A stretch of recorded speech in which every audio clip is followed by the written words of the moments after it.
Thank you so much for being here. As everyone is getting settled, please feel free to introduce yourself in the chat box, include your organization and role. My name is Tracy Lamb. I'm the Director of Programs and Communications at Partners in Diversity. Thank you so much for being here and taking part in Equity Conversations that honors Black History Month. As you get settled, a few housekeeping items. This session is being recorded and will be sent to you after the event. However, the speaker slide deck will not be distributed. Live captioning is available. To activate that feature, go to the menu on the bottom of your screen and select the closed captioning icon. As with all of our equity conversations, this will be an interactive session and will include a breakout discussion.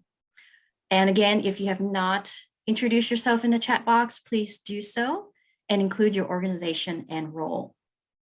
Here's a look at upcoming events. Next Thursday, Say Hey is back. We will introduce 42 honorees who recently relocated to Oregon or Southwest Washington. It's a great place to connect with communities of color, and it is the largest multicultural networking event in our region. So be sure to register and invite others to attend. On March 8th, Breakfast for Champions will focus on strategies to become anti-racist. We'll look at things you can do at home, in the community, and in the workplace.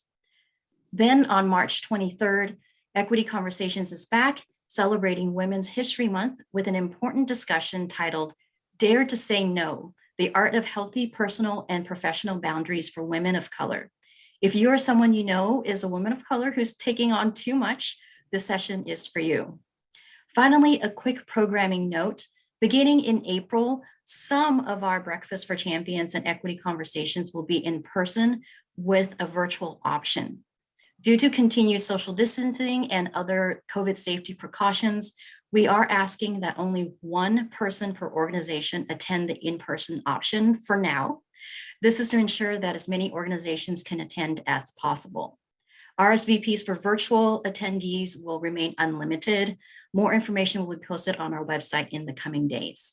Now I want to introduce you to Partners in Diversity Executive Director, Mari Watanabe.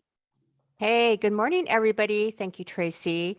Welcome to one of our hopefully last equity conversations. So looking forward to getting back in person with all of you. So happy Black History Month. It is time to commemorate the countless contributions and achievements of Blacks in America during the month of February.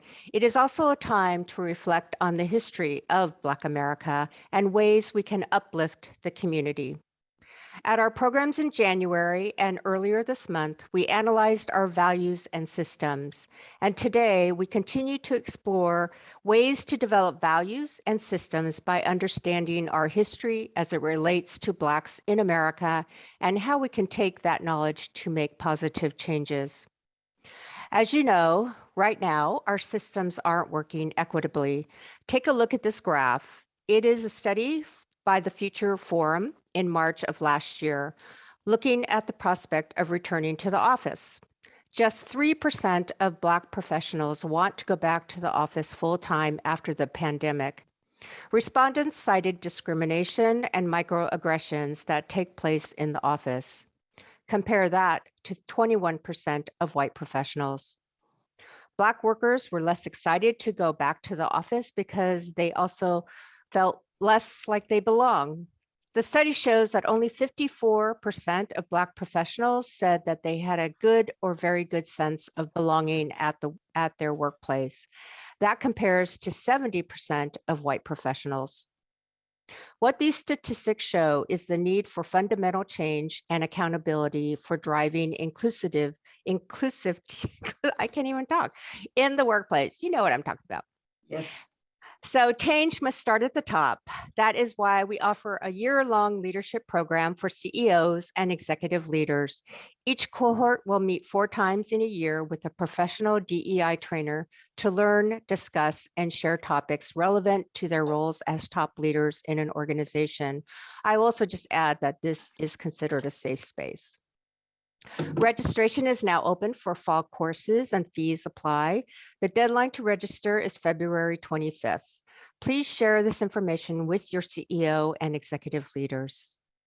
Speaking of leaders, I want to thank our sponsor today, Agate Executive Communications. They work with leaders to develop a communication platform that advances the strategic priorities of companies. Thank you, Agate Executive Communications, for your your continued support in DE&I work. And I saw Dan Bruton enter the room, so shout out to you, Dan. So without further ado, I'm pleased to introduce to you our speaker today, and hopefully I can get through this introduction without more fumbling. So Dr. Carmen P. Thompson is a historian, independent scholar, and consultant on the Black experience in America. She earned her PhD in US history from the University of Illinois, Urbana-Champaign. And since 2009, Dr. Thompson has held a wide range of courses on the Black experience, including American slavery, Black feminism, and race and racism at Portland State University and Portland Community College.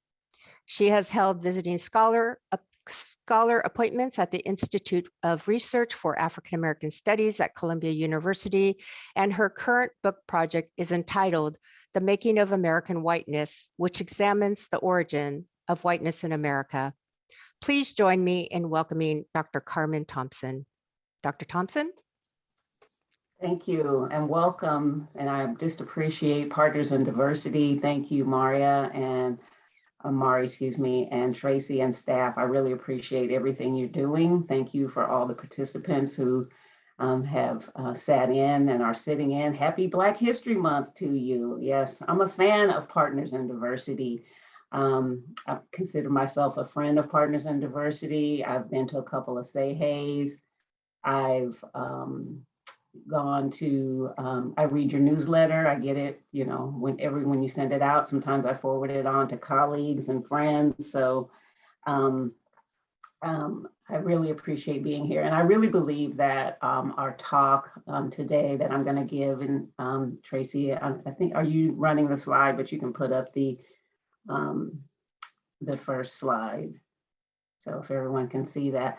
So with my talk today, Black Achievement and Anti-Blackness, an Intersectional Understanding of Oregon Black History, I think you'll find it reflective and in line with the mission of Partners in Diversity, which is retaining and recruiting people of color. I think you'll find this very important and apropos to the mission that you guys take up. So with that, we'll get right into the presentation. Tracy, I'll just say change the slide and we'll just kind of go like that. So in talking about the Black experience in Oregon, Black Achievement and Anti-Blackness and Intersectional Understanding of Oregon Black History, I want to start first with some explanation of the term. So if you can go ahead and change the slide, then we'll get right into it. So a way to understand Oregon Black history is to kind of think about the experience of Black people being in Oregon, but also thinking of it within the context of anti-Blackness and intersectionality. And I want to just I'm going to unpack these as the presentation goes on, but I want you to just kind of have these terms in your toolkit, because I think it's important for us as part of the conversation that we're having today. So anti-Blackness is defined as racism, white supremacy, and anti-Black projections by non-Blacks onto Black people, okay? And then intersectionality, some of these terms you probably know, is the term originally coined by the legal scholar Kimberly Crenshaw, is to describe the simultaneous racial and gender prejudice experienced by Black women. So when you're thinking about intersectionality, it's not just that there's, issues of racism, issues of gender discrimination, class discrimination, and so forth. Oftentimes when we think about, discrimination or racism or prejudice, we just kind of think of it as one holistic thing in a very flat way. It's not just race, it's not just class. It's the way in which these things can be experienced simultaneously, all at once. And so when you're thinking about how it is that we kind of recruit for partners in diversity, or how it is that we understand race or understand prejudice and discrimination in the United States, we have to look at it in a more nuanced fashion. And so the concept of intersectionality as it pertains to Black women's experience, as Kimberly Crenshaw started it and formulated it, is really applicable to how it is that we understand race in general and discrimination in general in a more nuanced fashion, other than just say the Black community, for example. That is just kind of a flat way of kind of understanding, what it means to be Black in America. And so the intersectionality term helps give us some nuance to that. I also say, as a historian and as an instructor of the Black experience, that you have to kind of understand the context of where it is that we are in our society. And so the context is that the United States, when it was founded, or settled, I should say, in 1607, in the area of Virginia that was the first colony in the United States to make up what we consider to be the United States, that was settled, colonized on indigenous land, taken without their consent. And from that point forward of European, expansion to the Americas and settling in the areas that make up what is considered to be the United States today, it has been organized in a fashion that is organized around race, class, obviously, gender, and religion. And so the dominant race when the United States, when it was settled, was white, right? So European. The region was organized and settled around the experiences and ideas and beliefs of European people to benefit them. It was organized to benefit men, white men, and then of course people of a certain class. Christianity was the dominant religion. So when you have that as the framework, then that is the organizing principle that has organized the United States that we have today. So Oregon Black history kind of comes out of that experience. So Tracy, you can change the slide and I'll elaborate a little bit more. So when you think about intersectionality and discrimination, what we're talking about is how different forms of discrimination, such as sexism and racism, can compound and overlap each other. So, and we have to understand that race is not experienced the same by everyone, that Black women don't experience racism the same way as Black men do, and vice versa, and Black women do not experience sexism in the same way as white women or other women do. So this gives us the tools with which to understand the nuances of trying to understand the Black experience, that it's not monolithic, that it's not just a straight line, but it is very nuanced. And so intersectionality is a concept that will allow us to do that. So just wanted to kind of set the groundwork of some of the terms that I'm going to be using in the frameworks, many of which you're familiar with, but I think it's important for us to understand that Oregon is not unique in this. So when we're talking about the early Black history of Oregon, when it was settled, it is part of a larger state system or system of territories that is organized under white supremacy, organized under anti-Blackness. So when you think about slavery, was happening when Oregon was settled early on in the early 18th century, and slavery was happening in the United States, and Blackness was happening in the United States around slavery when African people were enslaved.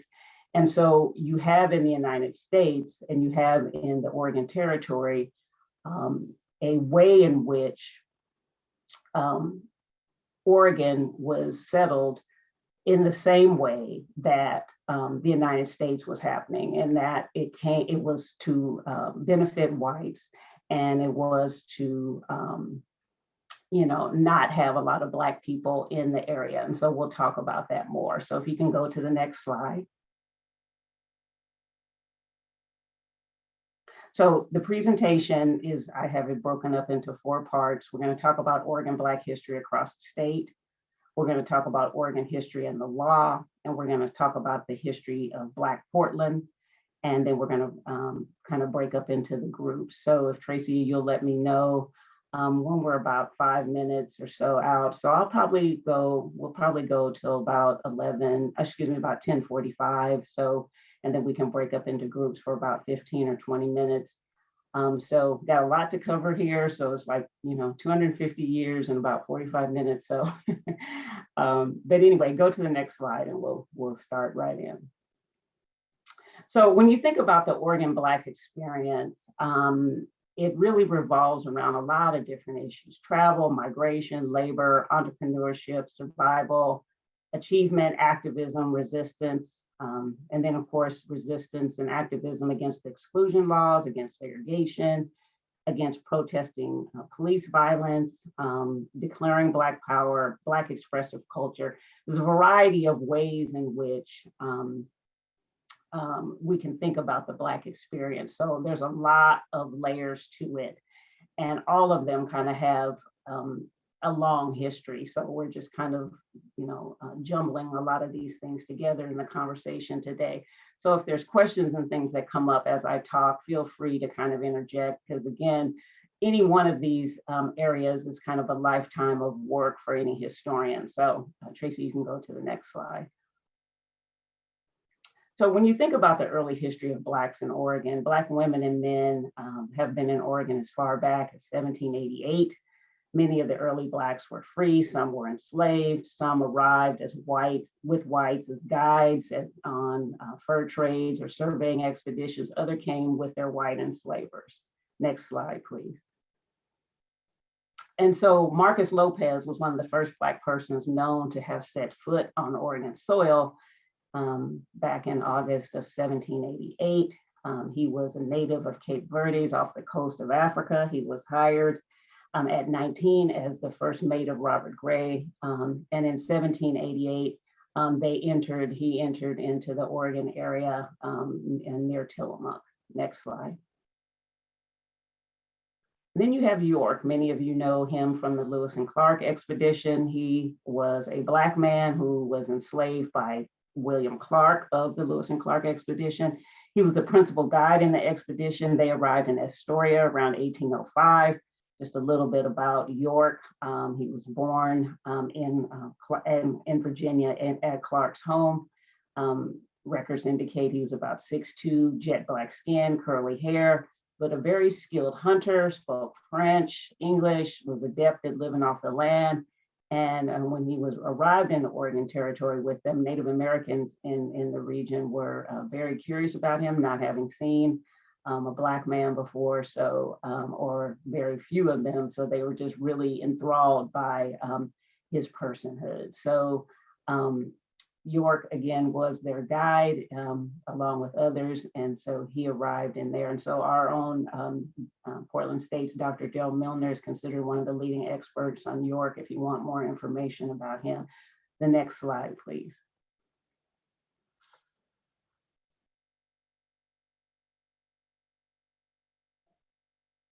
So many of you, if you've traveled up to, hiked up to Mount Tabor Park, like I have, this is a picture of York on the slide there.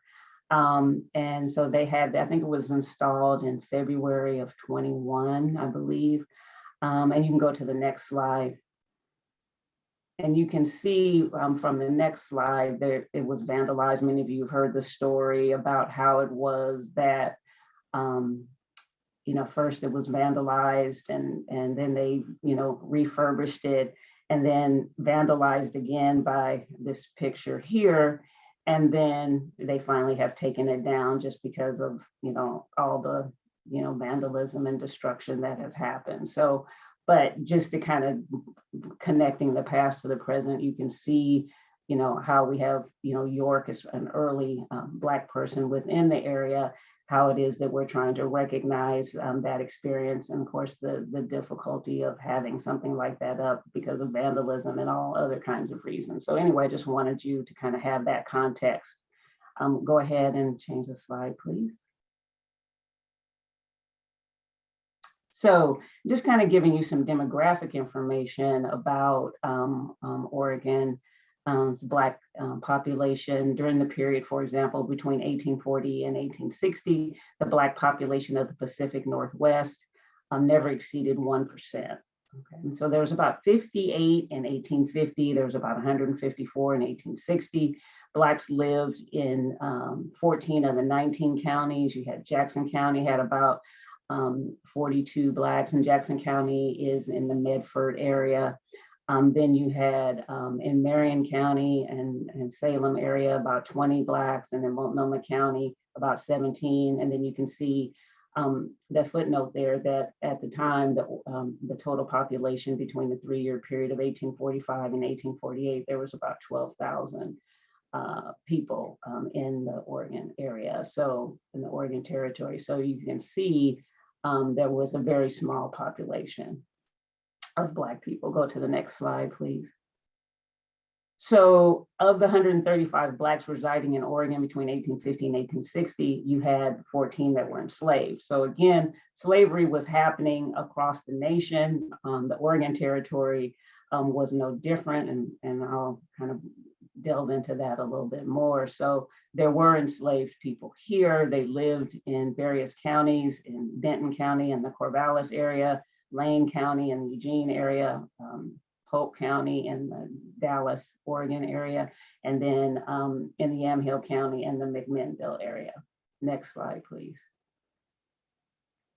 Of that Black population that was living in the area, they had a lot of different occupations. Some were farmers, merchants, skilled laborers, artisans, sailors.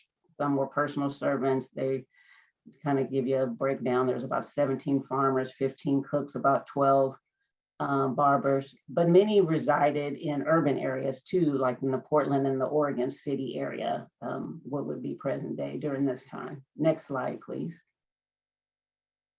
But you also see that the Black people that came to the area came from a variety of different regions. So they came from 16 different states and 8 foreign countries, including Jamaica, Barbados, England, Canada, Scotland, and then of course the African continent. So you have Black people arriving in the Oregon Territory, having a variety of lived experiences. Next slide, please. But despite the differences in the class, the background, the region where they came from historically, when Black people have been acknowledged in the state of Oregon, is done so with the lens of anti-Blackness and white supremacy. And I'm going to delve into those terms a little bit more. So Tracy, if you can change the slide, please. So as I said before, anti-Blackness includes the racism, white supremacy, and anti-Black projections by non-Blacks onto Black people. This was the sentiment that was apparent in Oregon from the beginning. And again, Oregon was no different than what was happening across the the United States, or the area that all the different states that were in the country at the time. Go ahead to the next slide. And so I wanted to define white supremacy for you. So, white supremacy is not just, KKK, raising flags and marching and all the terror. That is it. But that's not what I'm talking about here as much as it was the laws and policies and practices that were effectuated in the government and institutions to benefit white people. So from the systemic standpoint, that's the great deal of what the white supremacy was about. Again, as I said, the United States was founded by European people, and it was to benefit whites. Black people were enslaved, they were subjugated. We were living in a racist, white supremacist, anti-Black nation then, and many would argue it's still that same way. But nonetheless, that was the times that we were living in. And so when you're trying to understand Oregon history and the Black experience, you have to look at it from the context of what was happening in the nation. And then those people that were coming to settle the Oregon territory, they came with those same ideas. So we're dealing with the laws and policies and practices that were instituted specifically to benefit whites and to subjugate Blacks as well as other groups. Next slide, please. So let's talk about Black exclusion. Many of you have probably heard this, but this is part of the ways in which we understand the Black experience in Oregon. So while Black people were arriving and doing things, and I'll get into that, the larger issue is that's so central to Oregon and Oregon history. And really to, if you think about it, the mission of Partners in Diversity to bring and recruit more people to Oregon, people of color, you can see from this exclusion law that I'm getting ready to talk about how these two connect. So during the eras from the 1840s to the 1860s, government passed laws designed to discourage Black people from making a life in Oregon. So exclusion laws were passed twice in the 1840s, and they were included in the Constitution in 1857. Black people were even barred for coming to Oregon by ship. So, I mean, this just sounds crazy to think about. This would be funny if it wasn't real. Shippers got a $500 fine for sneaking in Black people into the area on the land and into Oregon over the ocean. So, I mean, it's terrible to think about, but that's kind of the way it was. Next slide, please. So when Oregon became an organized territory in 1848, the Black exclusion laws, as I said, were passed. There were two different versions of them in 1844 and 1849, and they were included in the Constitution in 1857. So it says that when any free Negro or mulatto shall have come to Oregon, he or she shall remove from and leave the country. And they used to call it the Oregon country, is what they called before it became a state. So that's why you see that term. And those Black women and men who refused to leave within the allotted amount of time were subject to flogging, okay? And this Black exclusion law remained in effect until 1926. So again, when you're trying to understand kind of the Oregon Black history and the state, and together, you have to take these things into consideration. So this was the context in which Black people in Oregon were making a life for themselves. Now, the people who were already in Oregon prior to the exclusion laws that were Black, the few that were not subject to the exclusion. So they could stay, they were kind of grandfathered in, if you will. But you can just imagine being Black during this time within the area, trying to make a life for yourself under the backdrop of this exclusion law. So you were never really comfortable. So, and your status, your relationship, your treatment was just always tenuous. In the same way as a nation, when slavery was happening across the nation, there was always free Black people, even during the midst and height of slavery. But in an environment that was so anti-Black and white supremacist at the time, you can imagine trying to be a Black person living and thriving within the backdrop of slavery, within the backdrop of all the anti-Blackness that was happening. So yes, you may have been free, but those were the conditions under which you were trying to make a life for yourself. The same way you can think about that with Oregon. Next slide, please.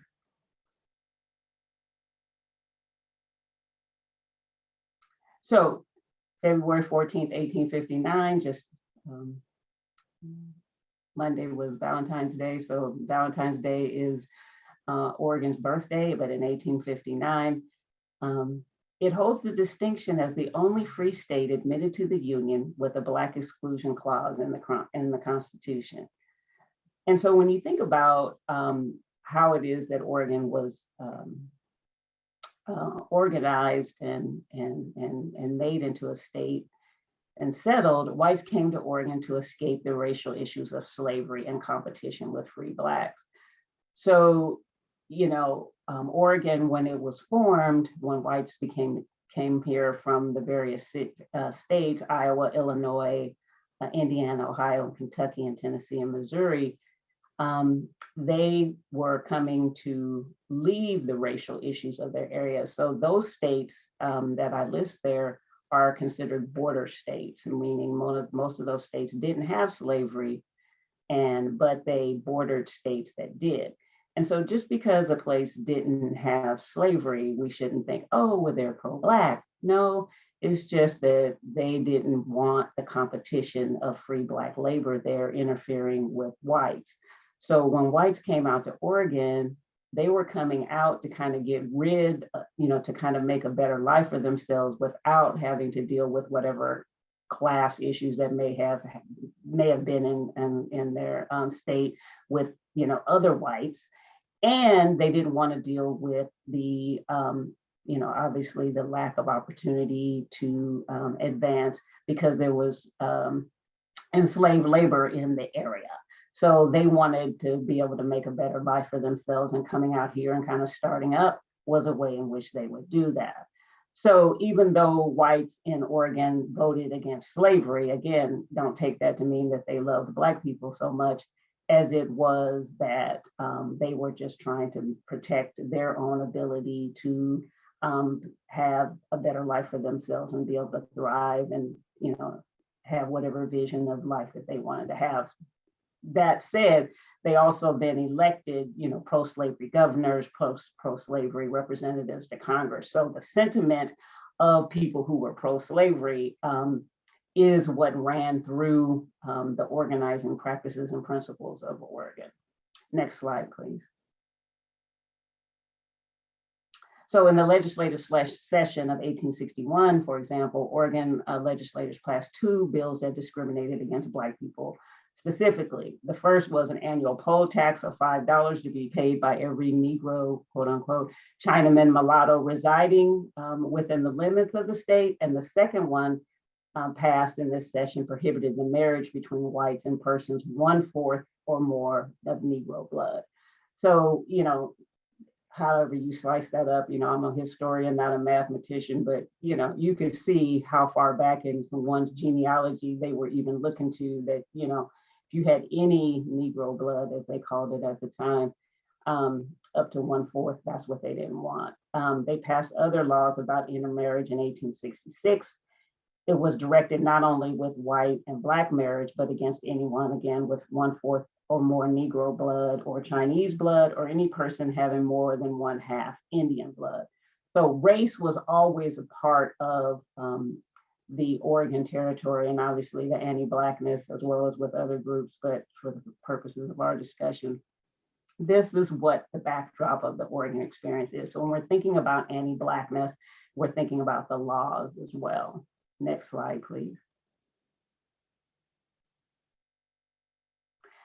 Another aspect to the white supremacy that I had mentioned is this land Donation Land Claim Act. And this is important. In 1850, it legally conferred indigenous land to white settlers without their consent or compensation. So when those whites moved here from those states that I had talked about and settled, automatically, sight unseen, you're white, here's some land.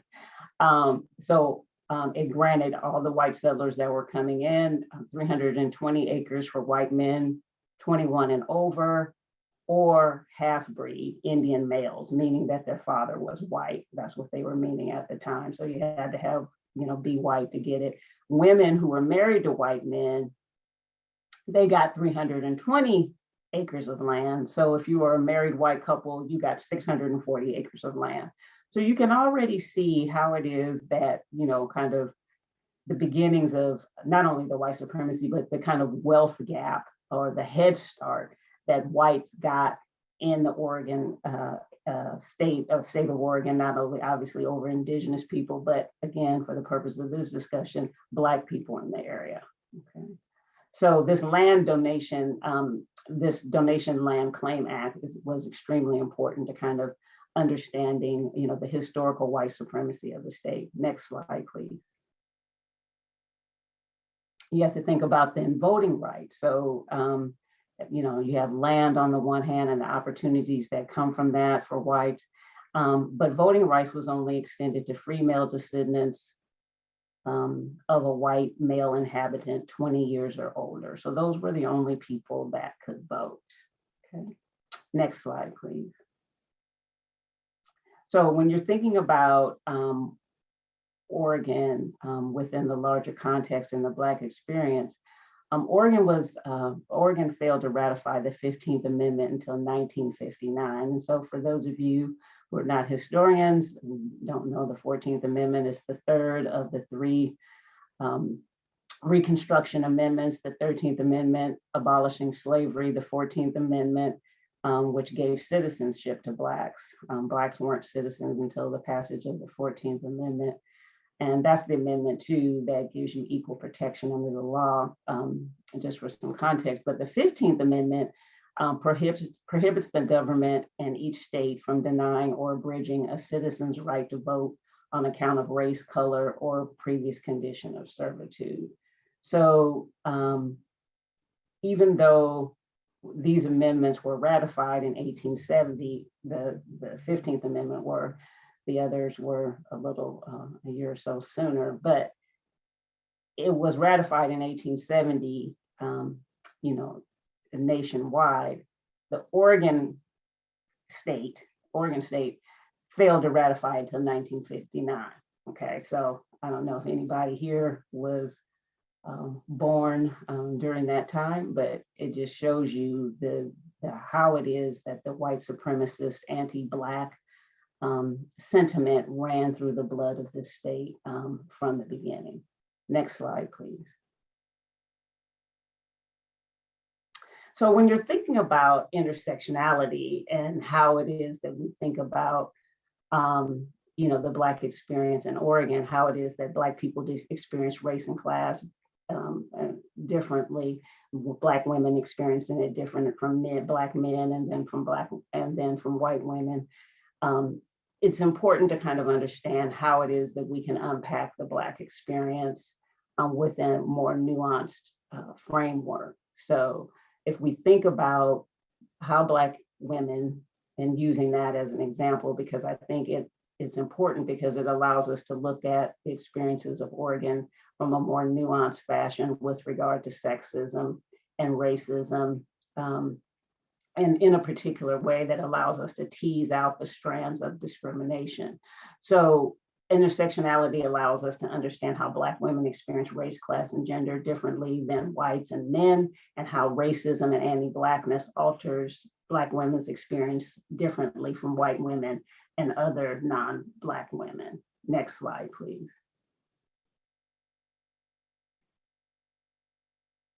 So I want us to take a look at one of the exclusion laws, and just for the purposes of trying to get us to understand the term of intersectionality as we begin to understand the Black experience, and how it is more nuanced than just saying, Black people are discriminated against. To really tease what this means, during this time where we had the exclusion laws in the 1850s, it said, any Black person over 18 who did not leave the territory in 2 years, if male, and 3 years, if female, would be subject to trial, and if found guilty, would receive upon his or her bare back not less than 20 nor more than 39 stripes, to be inflicted by the constable of the proper county. And then should that person refuse to leave, the punishment would be repeated every 6 months until they did. Again, this stuff would be funny if it wasn't true. Okay, so when you're looking at then the Black experience, and then you look at the white women's experience, Black women's experience, and then you look at white women, clearly they weren't subject to this. Okay, so they were not excluded, but welcomed. They were given automatic citizenship. And then if married to a white man, they had the same support and many of the same privileges as their white husband, right? If you were a Black woman, not only did you have the race part of it, you then had to leave the territory, right? And that you were subject then to these 39 stripes. So you had a different kind of experience. And so when you're talking about, a lot of times when we say, laws and policies, and we want to try to increase diversity, we always say people of color and women. but you just can't say women because the Black women's experience historically has been different in the state and in the nation than white women. So because of the race issue, Black women had a different experience. So when we're trying to kind of tease out discriminatory and sexist experiences of women in the state, you have to look at the experiences of Black women from a particular lens of not only race, but of their gender. Okay. Next slide, please. Take a look at this same law, but how it is that Black women and Black men experience this law differently. Black men had to leave in 2 years, Black women had 3, okay? But look at the punishment. The punishment was exactly the same. So that Black women had 39 stripes, just like the Black men did. So what does that tell you about how the white people who designed this law were thinking about Black women? They thought that punishment-wise, the capacity to take punishment, that Black women were no different than men. You got an extra year to stay in the territory or to leave, but when the punishment came, we were going to give you the exact same punishment. So it just shows you the lack of respect for Black women, the thought that they were no different than men, and that was the case with slavery, in the sense that Black women during slavery time nationwide had to do the same work as men and were punished the same as men. Okay, next slide, please. And then if you take a look at the experiences in the Land Donation Act between Black women and white women. So Black women obviously had to leave, and they had the 3 years to do it. And if they were punished if they didn't. But when you look at white women's experiences, as I was saying, they were welcome, they were citizens, but they also were able to have access to the land. So even if a white woman came here by herself, she then would have access to land that Black women obviously wouldn't have. So I want to point this out, that as we're trying to tease out how it is that we understand these issues of diversity, you have to really look at the nuances, and that all women's experiences aren't the same, and Black women's experiences are not the same as white women's. Next slide, please. Voting rights. So voting rights then were only extended to free male descendants of a white male inhabitant 20 years or older. So obviously white women couldn't vote, but they had their white husbands, the white men that they may have been married to. That was kind of their inroads into having a better life. Again, Black women did not have that because Black people had to leave. Okay, next slide, please. So, but even within the voting rights, there was a difference between Black men and Black women's experiences. So Black women legally could not vote because they were a woman, and Black men couldn't vote just because they were Black, right? So Black men, they had the gender part, okay, they just had the race problem. Black women had both race and gender, okay? So again, when we're trying to understand the Black experience, you have to then look at that Black women had a unique experience. And that's why that concept of intersectionality, it works so well to get us to kind of understand the nuances within the Black experiences, because it allows us to look at the compounded ways in which Black people and Black women in particular experience discrimination differently than men and then of other women. Next slide, please. So, but you can also see there's diversity within the Black experience. So the fact that we had Black people coming to the Oregon Territory from 16 states and Washington, D.C., as well as Jamaica, Barbados, England, Scotland, the African continent, and then from Canada, you can see that there's some things that we can learn about the Black experience based upon the region where they came. Obviously, the different states had different kind of, you're in the United States, so you had, obviously the obvious discrimination and slavery and anti-Blackness that was going on, that was happening, but there were regional differences depending on where you lived in the 16 states. But then look, if you come from another country, the way in which Blackness was experienced there, white supremacy or anti-Blackness was experienced in those places was slightly different. So the people that were coming into the Oregon Territory, the Black people that were coming into the Oregon Territory often had different kinds of experiences with race and whiteness, and probably had even a different way in which they thought about themselves as Black, right? They may have thought, I'm Jamaican, I'm African, I'm from a particular ethnicity, but in the United States, you're just lumped in as Black, okay? So,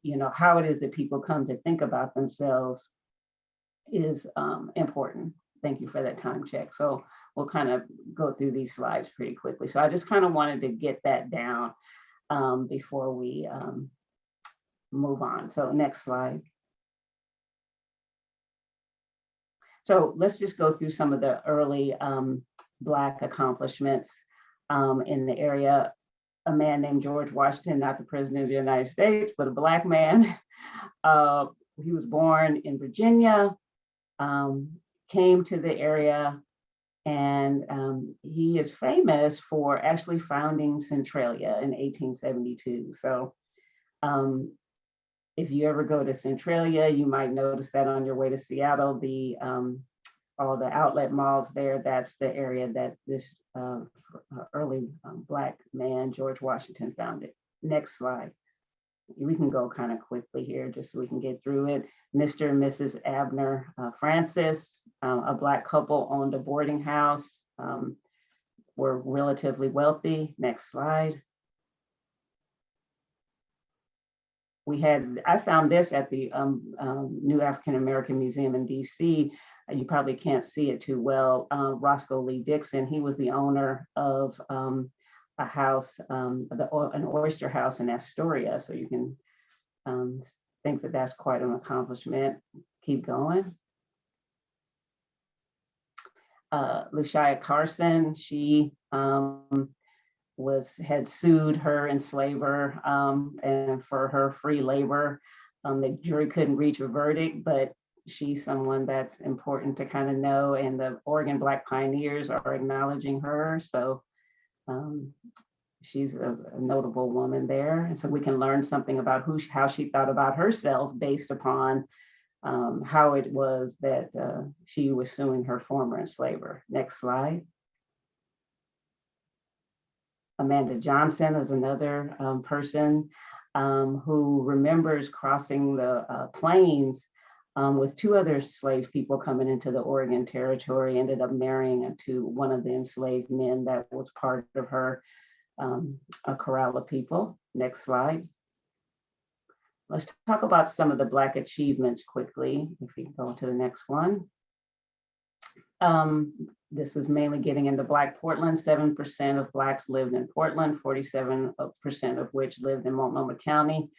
They were less than 1% of the population. Next slide.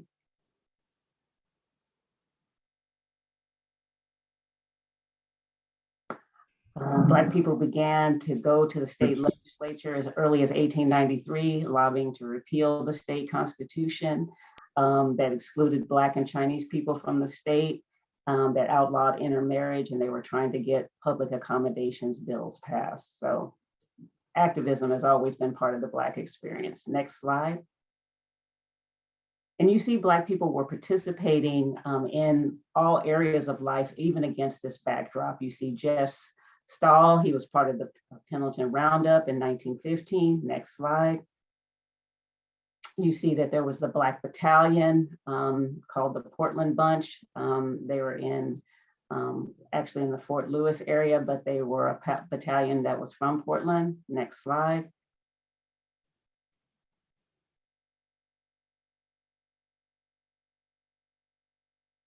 You saw the Black Women's Study Group. They were marching in the Rose Parade in 1920. Next slide.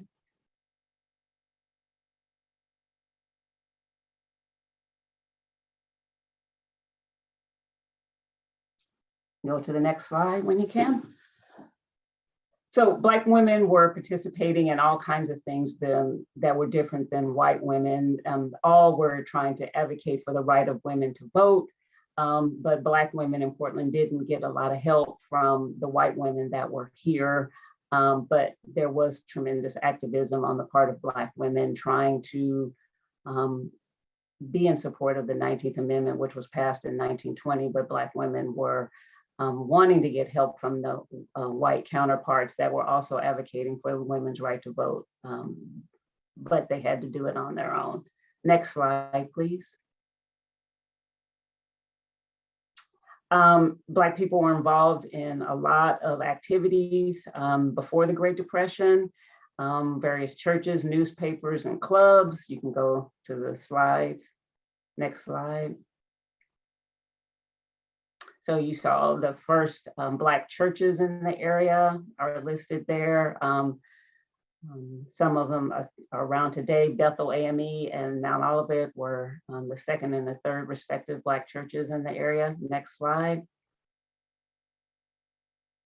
There are a number of Black newspapers that were established. One was the New Age, and you can go to the next one. The second was the Advocate. The third one was the Portland Times in the early 1900s. Go to the next slide, please. There were various clubs and fraternal organizations that were part of Black life in the state, in the Portland area. Next slide. And they owned a variety of businesses in the area. Most successful was the Golden West Motel, but there was a lot of discrimination where Blacks couldn't eat in certain places and restaurants and go into different establishments. Next slide.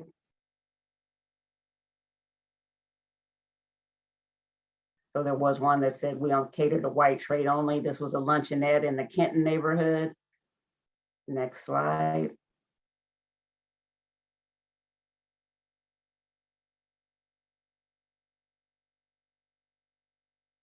You can go to the next slide. So just the Golden West Motel, that was an important one. It was on Northwest Broadway and Everett Street, Black owned. Next slide. That's a little picture of this Golden West Motel. You can go to the next slide.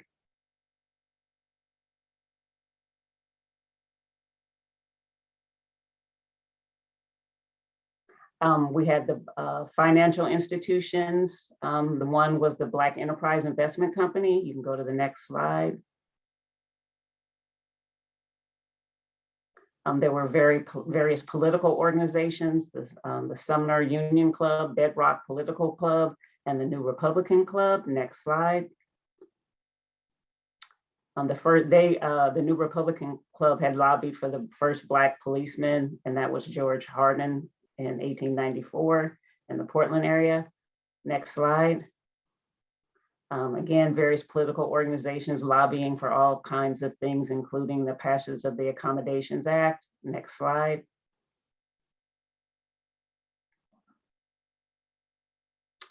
That's part of the politicking that was going on with the NAACP over the accommodations bill. We can go to the next slide.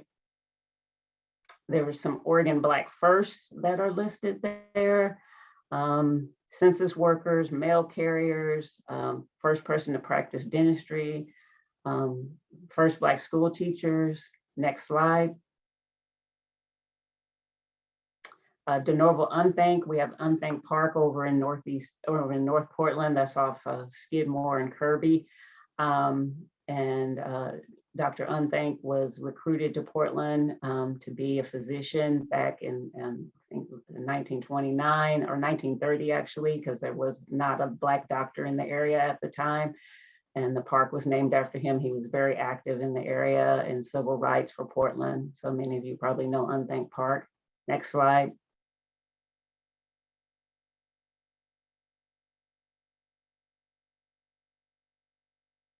Next slide, please.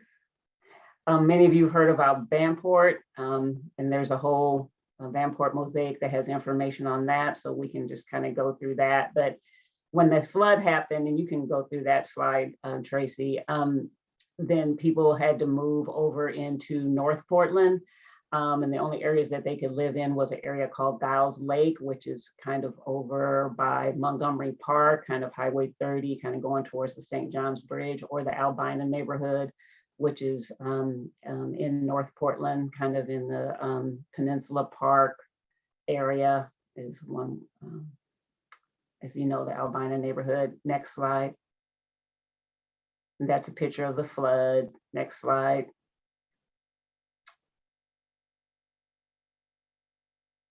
Next slide. And then these are just a slide of some of the neighborhoods in the Portland area that had the Black population. The areas in bold are when those populations, numbers of Black people were at their peak. Many of you probably are familiar with some of these neighborhoods. You can go to the next slide.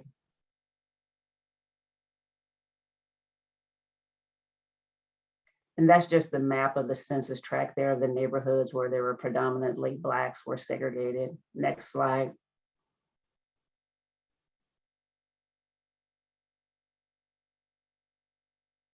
Next slide, please. This is the Williams Avenue area. That's where the height of the Black community, a lot of Black businesses, primarily Black area, lived. Lots of entertainers and people would come to town, and just a lot of Black businesses, and this was the center of Black life in the 60s. Next slide.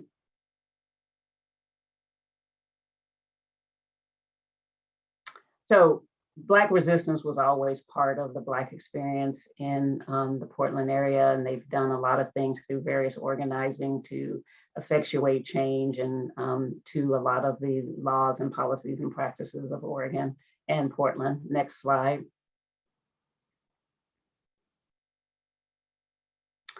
And this was a group of people who came back from the March on Washington, and they had a welcoming there and just showing that participation in the Freedom March.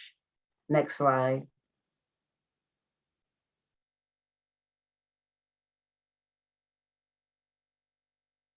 Next slide. And then these are just finishing out here, just so you can have some information on some of the Black firsts in Oregon: Margaret Carter, Abel Gordley, Mercedes Diaz. Next slide. Aaron Brown, Answer Haggerty, Adrian Nelson. And that should be it. So we can get into the group exercise.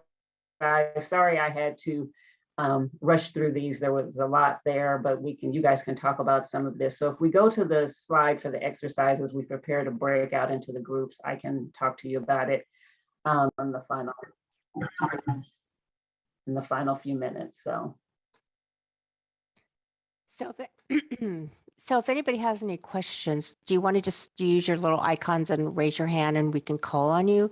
Because I think I can see everybody. I think I can see most everybody's. Anybody have any questions for Dr. Thompson? If not, while we're waiting for questions, people can go around the room too and talk from their groups. But I see Juliet has a question, so go ahead. Hi. Hi. How are you? I'm good. I'm good. Thank you so much for dropping your knowledge. It was really good. I hear like lived experiences. And how do we? I'm processing this out loud.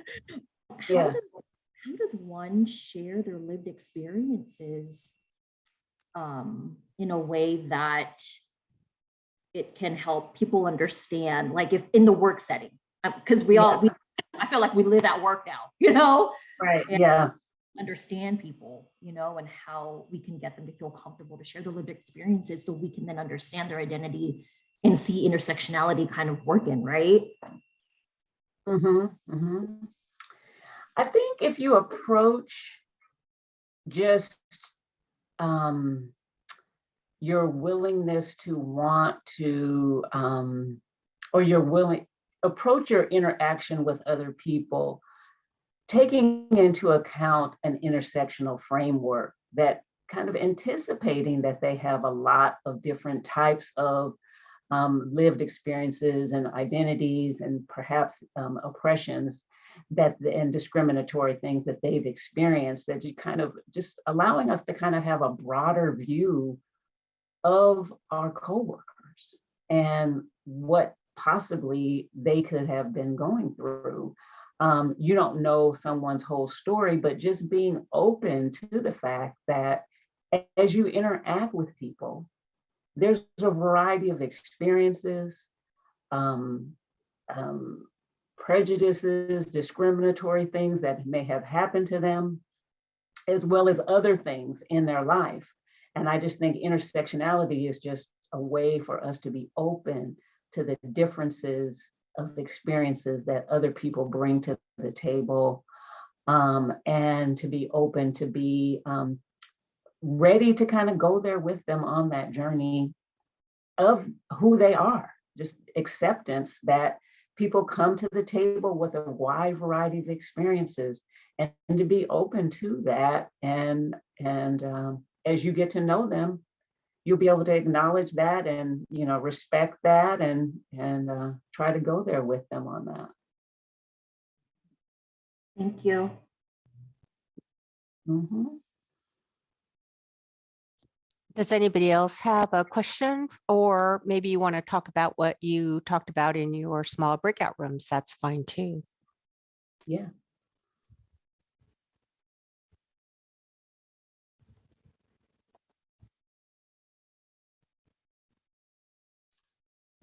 Mario Christina's hands up. Oh, sorry. Thank you, Christina. Go ahead. I was just waiting for Mari to get the. Sorry, I was like looking, but I couldn't see you. Sorry. Thank you. So Dr. Carmen, I really love like all of the knowledge you've been able to like give today. It's been really amazing. And I know that you spoke on the importance for intersectional framework, especially within DEI. And I just wanted to know if you can speak on that a little bit more about the importance and how organizations who are really focused and really want to do the work of DE&I and how they can make sure that they're doing that through an intersectional approach. Yes, great question, and thank you. You know, I would just say really start with defining what you mean by those terms, because as I think it was Scott in our group had mentioned, and I think it was Michelle, you know, when someone says diversity, inclusion, and equity to me, my eyes just kind of glaze over. I really don't know what they mean when they say it. I know what I think it means, and I would imagine that everyone in the room has a definition of what they mean. So I would start by actually defining those terms, right? And saying diversity and list out what that means. And as you do that, then I think you get everyone on the same page and have a conversation around that. And then once you kind of have the terms defined, then you can begin to kind of set goals. And then bring the intersectional framework into understanding, you know, as someone in our group said, more than just, we just want more non-white people, you know, in the workplace. Well, intersectional framework helps us to understand that it's much more deeper and layered than that. And if we're really going to do the work of inclusion, equity, and diversity, as I understand it, again, defining your terms, I think we really need to get down to what it is that we mean by that, and how it is that we can go deeper and more nuanced into what we mean by that. Because if you just say, we want more women in the workplace, then we see there's different experiences amongst women, particularly Black women. You know, if we want, you know, X, Y, Z. So I think you need to have that intersectional framework on top of defining the terms, and then develop the accountability to be able to infuse intersectionality into the accountability and into how it is that you're thinking about diversity and inclusion, and then begin to set goals and set policy, and then to hold each other in the organization accountable for that work by utilizing an intersectional lens to which to increase diversity, inclusion, and equity. Thank you for that. Anybody else? And feel free to share what you talked about in your group. I mean, you know, we're all learning and trying to find the answers. So, you know, it's okay just to kind of say, this is something that I was thinking about.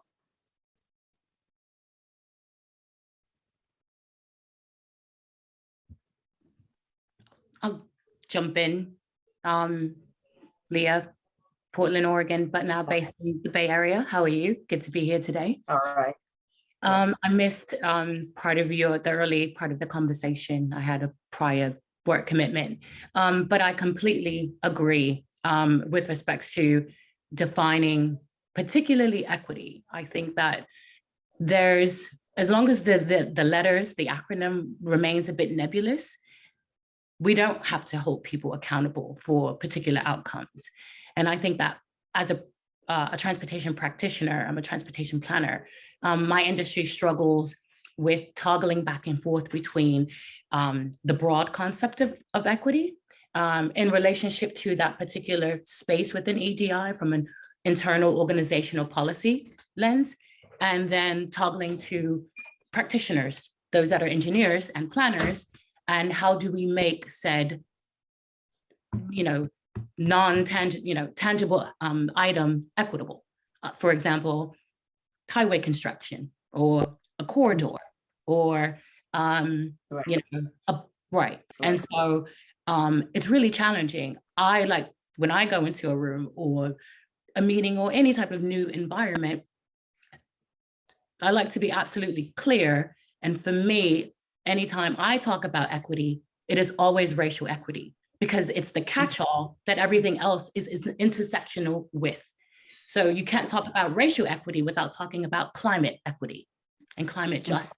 And you can't talk about, other facets of intersectionality. And again, I'm sort of speaking to my field, but it's all connected to racial equity when it comes down to it. And so I find that in my experiences, the safe way to chisel away at equity is to say transportation equity. Well, we're not talking about infrastructure, we're talking about people. So let's bypass all the semantics and get right to what we mean. And so I completely agree about the calling it what it is, and then seeing what sparks in conversation and questions come about from that. We weren't really talking about that, particularly in the group. We're talking about our lived experiences as it relates to one of the prompts, but that was on my mind when you said defining it what it is. And a short little piggyback, I think that I'm personally feeling those three little letters are being it's oversaturated. And so I think that they're all important, but like with anything, for example, LGBTQ, there are letters being added to include multiple perspectives and the intersections of that. I am now using EDI B, belonging, because inclusion tells me that I don't have control.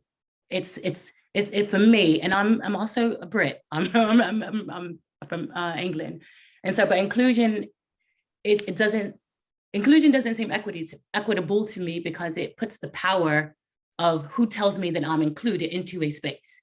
Belonging is more equitable. Belonging says we all belong here. That there is no table, there is no, I don't have to be invited by someone else into the space. I belong in that space. It's more of a declarative. So, so that's all. I like how the nuances around othering belonging is being tacked on to EDI. So Thank you, Yeah. Leah. thank you. Well said. I'm going to have to end this, unfortunately. Our time is up, but I really want everyone to thank Dr. Thompson for this important discussion. And I also want to thank all of you for your room chats. I don't know what went on in there, but I'm sure you had great discussions. I know I did in mine. So hopefully we can continue these types of conversations. Special thanks to Agate Executive Communications for sponsoring the session and for their continued support. And of course, before you leave, take a few minutes to send us your feedback. It would definitely help us serve you better. The survey is being posted in the chat box right now. And we hope to see you at our next program. Next week is Say Hey, it is virtual, but I hope you all will join us and welcoming. We have over 40 new professionals of color who have moved into Oregon and Southwest Washington during